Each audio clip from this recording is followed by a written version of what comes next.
There is a moment, a single suspended moment, that every person in courtroom 14B of the Cook County Criminal Courts building on South California Avenue will carry with them for the rest of their lives.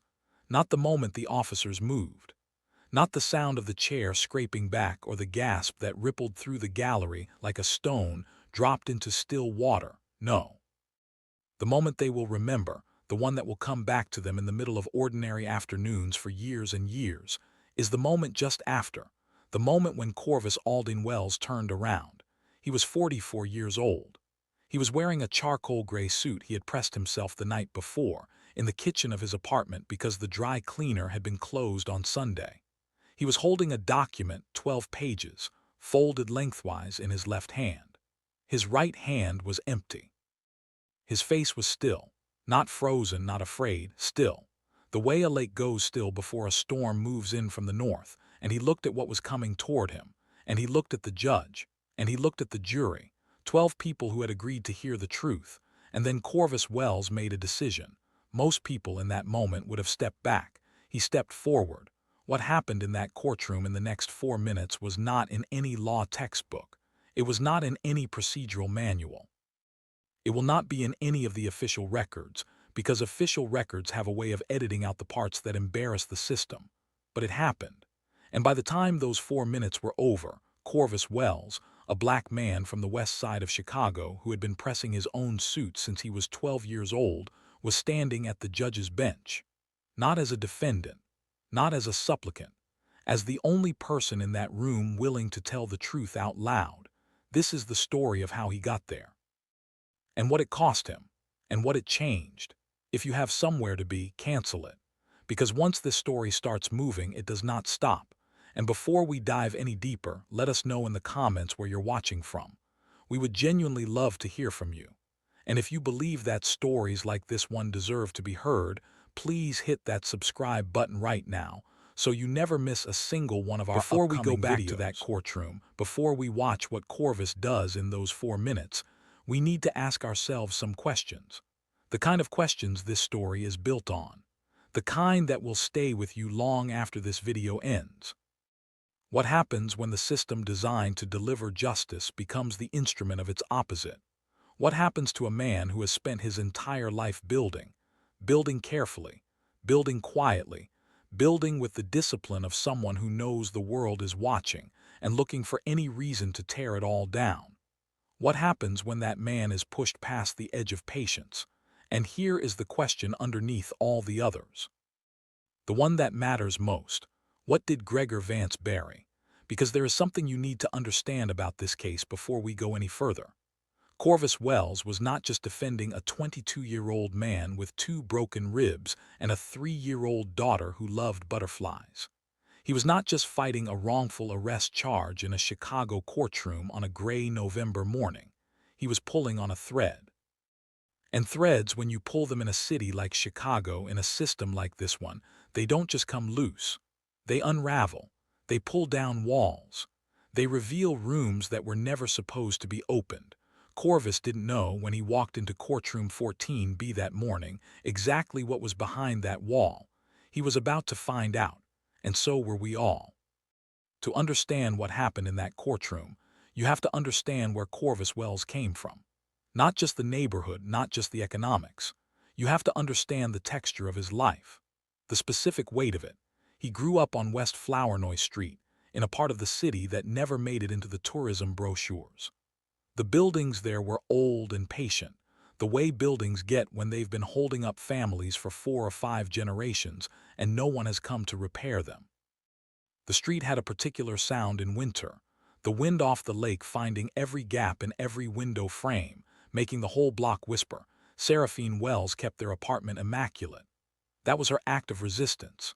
In a building where the landlord didn't fix what broke and the city didn't listen when you called, she kept her floors swept and her windows clean and her son dressed in clothes that were ironed even when they were old. She understood something deeply, that dignity is not given. It is maintained, every day, sometimes against tremendous opposition.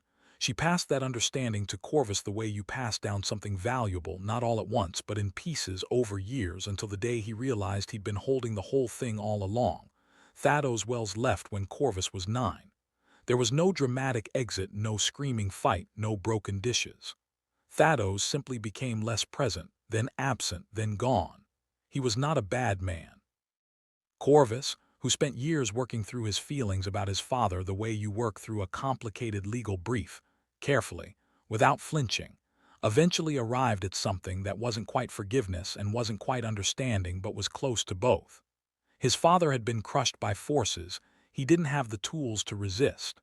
Corvus decided, at some point in his late teens, that he would build the tools. School was where he first understood what he was dealing with. He was in 6th grade when he noticed that his teacher called on the white students first, the black students second, and the black boys almost never, unless they had done something wrong. He noticed that the students who got in trouble and the students who got suspended were not distributed randomly. He noticed patterns the way other kids notice sports scores. He started reading, voraciously, indiscriminately, the way a hungry person eats. History, law, biography. He read about Thurgood Marshall and Charles Hamilton Houston. He read about the Dr. Scott decision and what it revealed about who the law was originally written to serve. He read about the black codes and the convict leasing system and redlining, and the more he read, the more the world around him snapped into focus, not as a series of random misfortunes but as a system, an architecture, something that had been built deliberately over generations and was still operating largely as designed. That understanding did not make him bitter. It made him precise. At DePaul, he was quiet in class and devastating in moot court. His professors struggled with him, not because he was difficult, but because he thought faster than the curriculum and had an unnerving habit of identifying the flaw in an argument before the professor had finished making it. He did it without arrogance.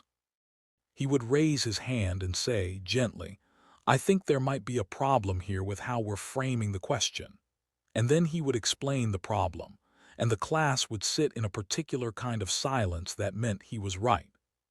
His closest friend at law school was Oberon Castley Oberon, who had grown up in Hyde Park, whose father was a professor at the University of Chicago, who wore bow ties and quoted Langston Hughes in casual conversation, and who was, at the time they met in their first year, about as far from Corvus's West Side world as a person could be while still existing in the same city. They became close anyway, the way people do when they recognize something true in each other across all the other differences. Oberon became a civil litigation attorney. Corvus went into criminal defense.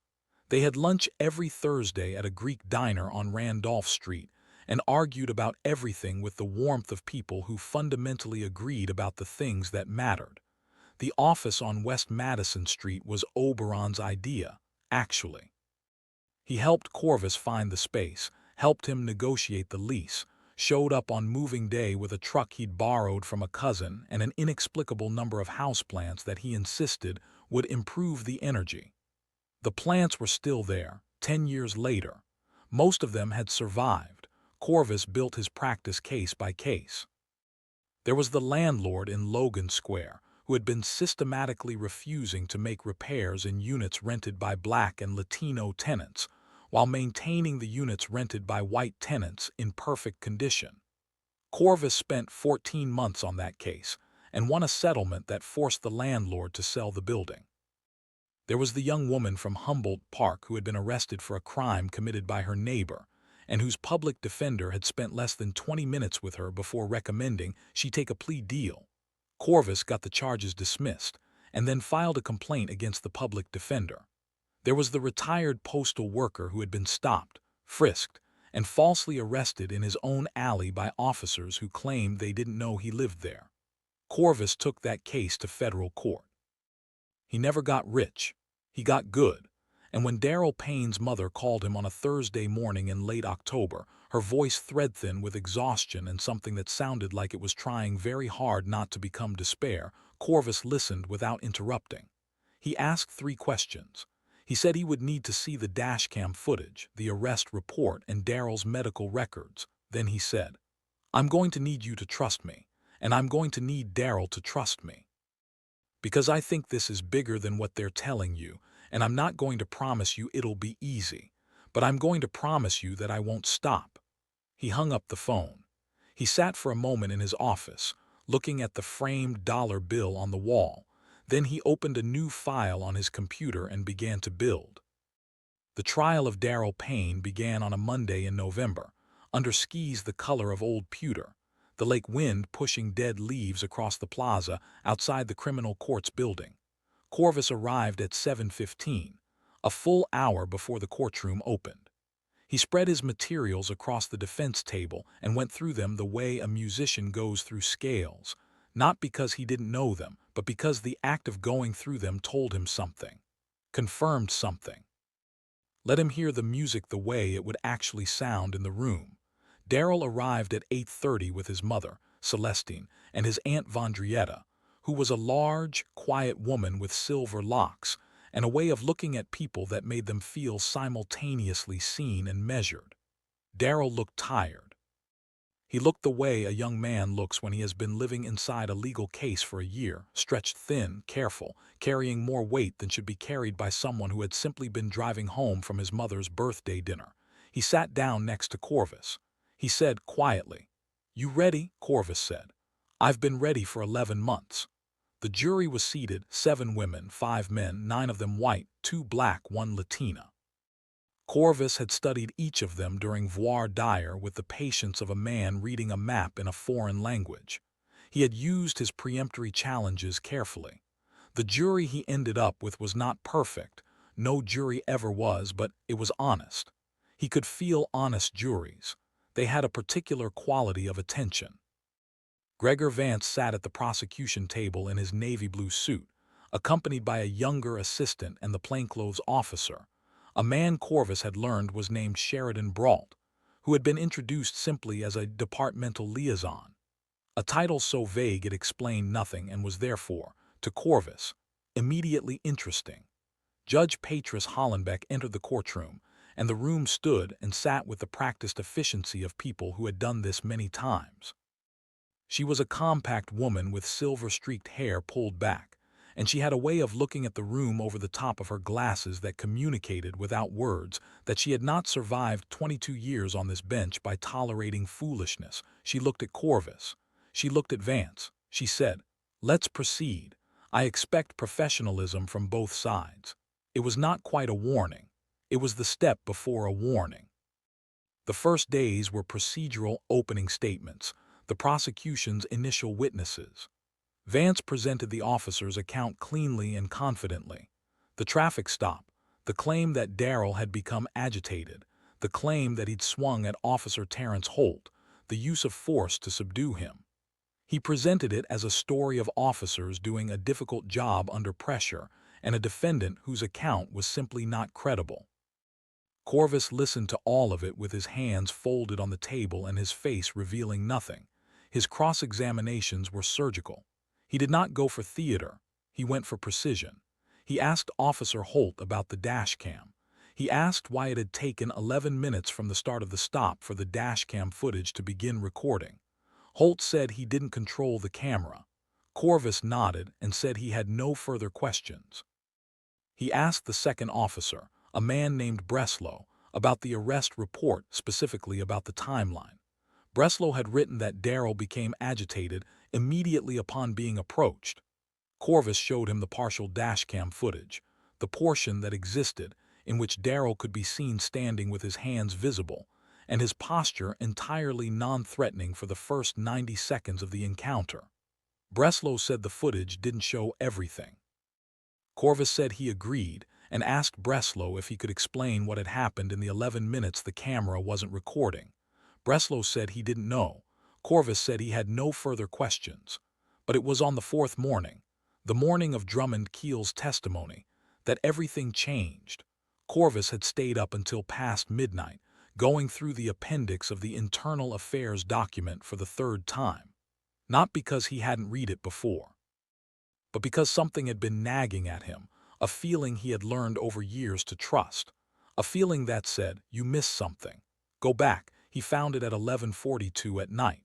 A single line, a name, an authorization signature on the order to administratively close the complaint to bury it without investigation. The name was not a police commander's name. It was not a department administrator's name. It was a name Corvus recognized because he had spent the last 4 days watching that name's face across a courtroom. He sat very still for approximately 45 seconds.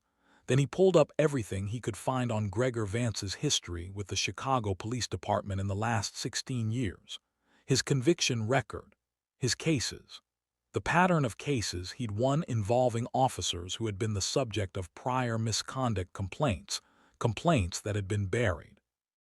By 2 in the morning, Corvus understood what he was looking at. He understood that Daryl Payne was not the first. He understood that the officers who had beaten Daryl and left him with 2 broken ribs and a fractured orbital bone were not rogue actors who had slipped through the cracks. They were protected. Systematically, deliberately, professionally protected. For years, by the man sitting at the prosecution table in the navy blue suit. He sat in his kitchen with the document in front of him and the city making its nighttime sounds outside his window, the distant elevated train, a dog barking 3 blocks away, the wind off the lake finding every gap, and he did not panic. He did not let the adrenaline make decisions for him. He sat and he breathed and he thought. He thought about Daryl's 3-year-old daughter, Amara, who liked butterflies. He thought about his mother pressing his clothes in that West Side apartment. He thought about the dollar bill in the frame on his office wall, and then he began to prepare. He walked into courtroom 14B the next morning looking like a man who had slept well. He had not slept at all. Drummond Keel took the stand at 10:15. Vance walked him through his testimony efficiently, the arrival at the scene, the condition of the defendant, the officer's account. It was smooth. It was practiced. Keel was a credible witness, 20 years on the force, a steady demeanor, a careful voice. Vance finished his direct examination and sat down. Corvus stood. He walked to the podium slowly as though he had all the time in the world. He asked Keel about his years of service. He asked about the night in question. He asked 3 questions so ordinary that the room began to relax slightly, began to assume this cross-examination would be like the others. Careful, yes. Precise, yes. But contained. Then Corvus said, "Sergeant Keel, I'd like to ask you about a complaint you filed with the Office of Professional Standards in September of 2021. The room changed. Not loudly. It changed the way a room changes when the air pressure drops before a storm. Something shifts that you feel before you understand it." Keel's face moved. Just slightly. Just enough. Corvus said, "Specifically, a complaint concerning Officer Terrence Holt, the same Officer Holt who was one of the arresting officers in this case, in which you described a pattern of falsified arrest documentation. Do you remember filing that complaint?" Vance was on his feet, objecting. His voice was controlled, but there was something underneath the control. Judge Hollenbeck looked at Corvus. "Counsel," Corvus said, "Your Honor, I have the document. I'm prepared to enter it into evidence." It was obtained through a federal FOIA order, case number. And that was when Sheridan Brault, the plainclothes officer at the prosecution table, the departmental liaison, stood up. And then 3 things happened very fast, in the wrong order, in a courtroom full of witnesses. And that's when Corvus Wells realized this had never been just a trial.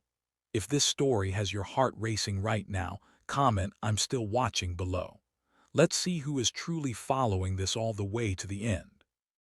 What happened next lasted approximately 40 seconds in real time and approximately a decade in Corvus's memory. Sheridan Brault moved toward the defense table, not running, not overtly threatening, but moving with the specific purposeful speed of someone executing a decision that had already been made elsewhere, in another room, at another time. 2 of the 3 off-duty officers in the front row of the gallery rose simultaneously. There was a sound, a voice, raised, not quite words yet. The younger woman in the jury box pressed back in her seat. Daryl Payne gripped the edge of the defense table with both hands. Judge Hollenbeck stood. This was not a small gesture. In 22 years on that bench, Patris Hollenbeck had sat through riots in her courtroom and never stood. She was standing now. And Corvus, who was standing at the podium with a 12-page document folded in his left hand, turned around. He turned around and he did not step back. He stepped to the side. Deliberately, placing himself between Brault and Daryl, not as a performance, as a fact. "This is where I am standing. This is what I am doing. This is the record. His voice when he spoke was not raised. It was, if anything, quieter than it had been a moment before. He spoke to the room, to the jury, to the journalists, to the gallery, to the court reporter whose fingers had gone still on the keys. He said, "Your Honor, I need the record to reflect that a non-party individual has risen from the prosecution table and is approaching the defense. I need the record to reflect the identities of the individuals rising in the gallery. I need this moment documented because what is happening right now in this courtroom is itself evidence." Judge Hollenbeck's voice cut through the room like a blade through rope. "Everyone, sit down, now." Nobody moved for one full second. Then Brault stopped. Then the two officers in the gallery sat. The third remained standing for a moment longer than the others, a moment that everyone in that room felt, and then he sat too. Hollenbeck turned to the jury.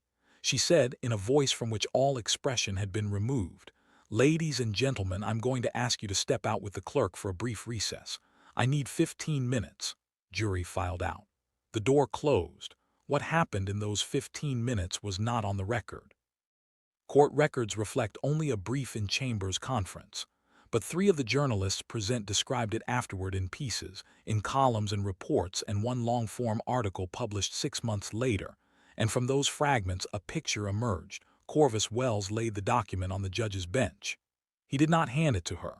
He placed it there and stepped back and let her read it. She read it for 7 minutes. No one in the room spoke. When she looked up, she looked at Gregor Vance. She looked at him for a long time. Vance met her gaze with the particular expression of a man who is calculating rapidly behind a surface of calm. Then she looked at Corvus, and she said something that was not on any record, that was reported differently by different people who heard it secondhand, but whose substance was consistent across all accounts. She said that she needed to understand the full scope of what she was looking at before she could make any decisions. And she said that she was going to make those decisions based on the law, regardless of what that meant for anyone in the room. She then called for a 2-hour recess. Those 2 hours were the longest of Corvus's life since the night he waited for his bar results. He sat with Darrell in a small conference room down the hall, just the two of them, the fluorescent lights humming overhead, a vending machine visible through the glass panel in the door. Darrell was quiet for a long time. Then he said, "Is this real?" "Like, is this actually real?" Corvus said. "Yes," Darrell said. "Are we going to be okay?" Corvus looked at him, this young man with the healing orbital bone and the daughter who liked butterflies, this young man who had done everything right on a Thursday evening and been beaten for it anyway, and he said, "I don't know yet, but I know I'm not stopping, and I know you're not alone." Darrell nodded. He looked at the table. He said, "My daughter's middle name is Justice. Her mama picked it. I thought it was kind of much at the time." He almost smiled. "Feels different now." Outside, the courtroom's gravity had extended into the hallways. Celestine Payne sat on a bench with Vondrietta, who had her arm around her. Oberon Castley had arrived, someone had called him, and he had come, because that was who he was, and he was standing near the elevator talking quietly into his phone. 3 additional journalists had shown up in the 2 hours since word spread that something had happened in courtroom 14B, and they were gathered near the main entrance with cameras. They were technically not supposed to have this far inside the building. Gregor Vance was nowhere visible. Sheridan Brault had left the building. The world outside continued. The city continued, the lake wind, the elevated train, the smell of winter coming down from the north. Chicago, doing what Chicago always did, existing at full volume, indifferent to any particular drama, containing all of them at once. But inside the criminal courts building on South California Avenue, something was shifting. Something that had been load-bearing, some essential support structure of a particular arrangement of power, was making the sound that structures make just before they change. Corvus sat in that conference room with the fluorescent lights and the humming vending machine, and the young man whose daughter's middle name was Justice, and he waited. He had always been good at waiting. When court reconvened, the room felt different. Not calmer, different. The way a room feels after a fire has been put out, the smoke still in the air, the walls still warm, everyone aware of what had just been burning and what had almost been lost. Judge Hollenbeck took her bench. She looked at the room. She said, Before I address the jury, there are procedural matters to attend to. She turned to the prosecution table. Gregor Vance had returned. He was still in the navy blue suit. He was sitting very straight. She said, "Mr. Vance, this court has reviewed a document entered by the defense bearing your signature as the authorizing official on an administrative closure order, dated November 14th, 2021. This document appears to materially contradict representations made to this court regarding the prior conduct record of Officer Terrence Holt. I am placing this matter on the record and advising you that this court will be referring this document to the presiding judge and the office of the state's attorney for review." Room did not make sound. Sound requires breath, and everyone in that room had stopped breathing at the same moment. Vance said, "Your Honor, I'd like to," Hollenbeck said. "You will have an opportunity to respond through appropriate channels. At this time, I am granting the defense's motion for a directed verdict on the grounds of prosecutorial misconduct and material suppression of evidence." She looked at Darrell Payne. For the first time in the trial, she looked directly at him, not as a defendant, not as a case number, but as a person sitting in a chair on the other side of all of this. She said, "Mr. Payne, the charges against you are dismissed." Celestine Payne in the gallery made a sound that was not a word in any language. It was older than words. It was the sound of a mother who has been holding her breath for a year finally being allowed to breathe. Darrell put both hands over his face. His shoulders moved. He was not crying the way people cry in movies. He was crying the way people cry when the thing they were afraid was never going to come finally comes, a releasing, like water finding its way through something that had been blocked. Corvus sat next to him and put one hand on his back and said nothing. He did not need to say anything. But here is the part that the news reports got wrong in their initial coverage. Here is the part that even the long-form article published 6 months later only partially captured. Here is the part that Corvus himself would not speak about publicly for almost a year. The document, the internal affairs complaint buried by Gregor Vance, was not the only thing Corvus had found in those 11 months of investigation.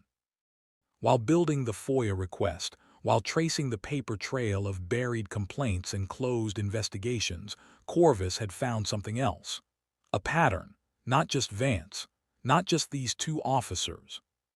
A network of case dismissals, of evidence that disappeared, of complaints that were filed and closed within days, of defendants who took plea deals because their public defenders were given incomplete discovery, defendants who were mostly Black and Latino, mostly from the same handful of West Side and South Side neighborhoods, mostly young men who had no one powerful enough to pull them back from what was swallowing them. Corvus had a second file. He had been building it for 8 months. He had not told Oberon about it. He had not told anyone about it.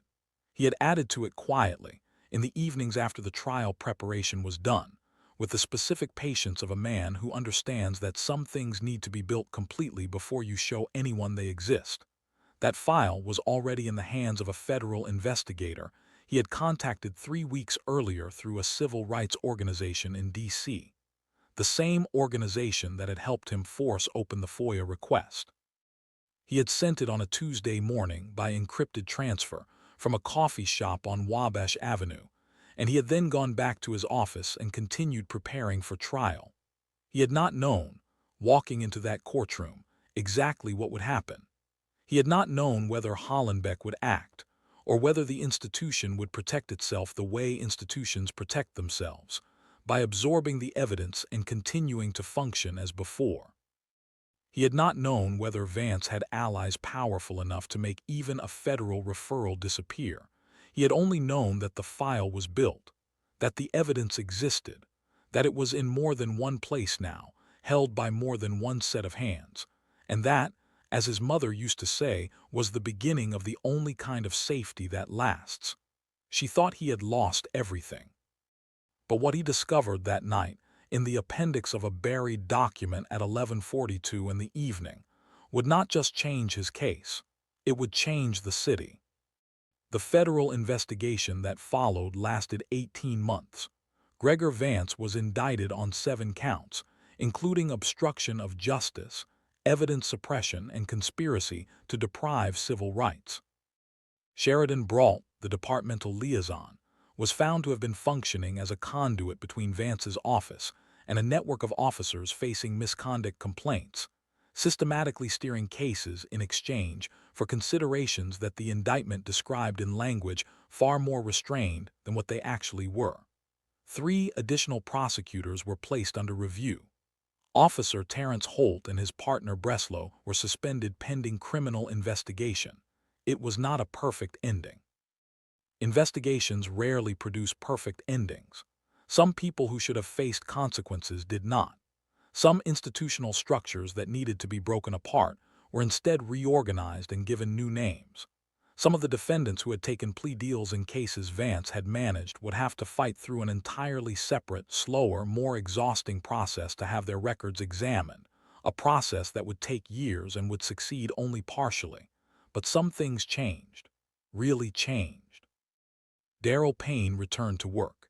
He filed a civil rights lawsuit against the city of Chicago and the 2 arresting officers. Corvus represented him.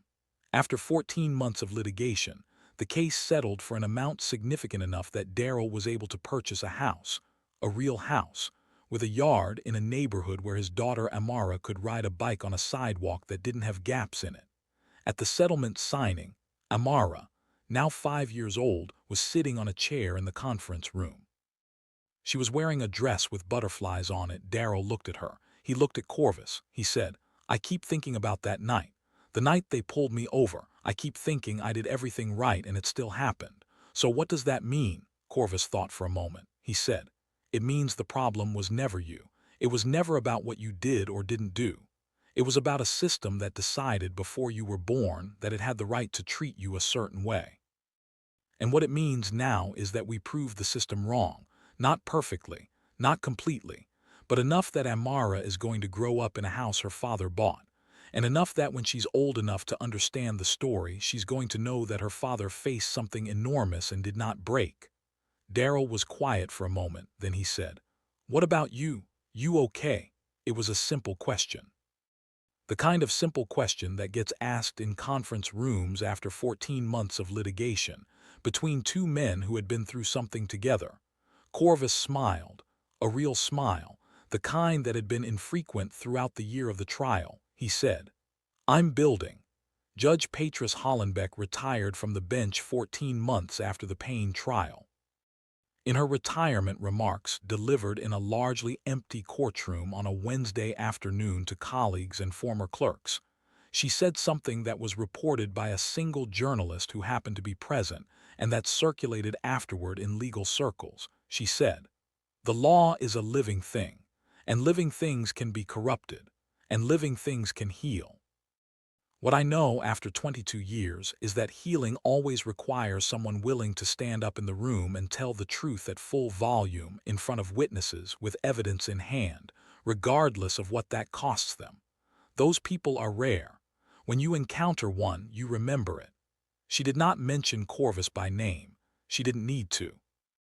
On West Madison Street, in a second-floor office with peeling paint on the outside and law books floor to ceiling on the inside, Corvus Wells opened a new file on a Tuesday morning. On his wall, the framed dollar bill caught the winter light coming through the clean window. The plants, Oberon's plants, the inexplicable plants that had survived 10 years, were alive and green and reaching. He was 44 years old. He had never been on television, even after everything. He had declined every interview request with a form letter his assistant sent on his behalf. He did not want to be a symbol. He did not want to be a story. He wanted to do the work. He opened the file. The name at the top was a woman from the South Side, 51 years old, a retired school teacher, who had been evicted from her home of 20 years through a process her former attorney had described to her as just how it works, a description that Corvus, upon reviewing the documentation she had brought to his office, found to be both technically incorrect and morally unconscionable. He read through her materials carefully. He took notes. He asked 3 questions that she wasn't expecting, questions that went to the root of the thing rather than the surface of it. She looked at him across his desk and said, "Do you think you can help me?" he said. "I think there's a problem here that has a solution, and I think finding it is going to take a while, and I'm not going to promise you it'll be easy," she said. "But you'll try," he said. "I don't try, I build." Outside, the city continued. The elevated train, the lake wind. The two faces of Chicago, both of them real. The one they photograph and the one that watches from the back of the courtroom, waiting always, for someone patient enough and precise enough and fierce enough to walk in and change the light. And that's when he understood, not every battle is won the day it's fought. Some victories are built over years, in the quiet hours, in the second-floor offices, in the patience of people who refuse to stop. Some change comes loudly. And some comes like Corvus Wells, still as a lake before a storm and just as powerful. This story ends in a second-floor office on West Madison Street, with a man who pressed his own suit and built something the world tried to take from him, and then built it again.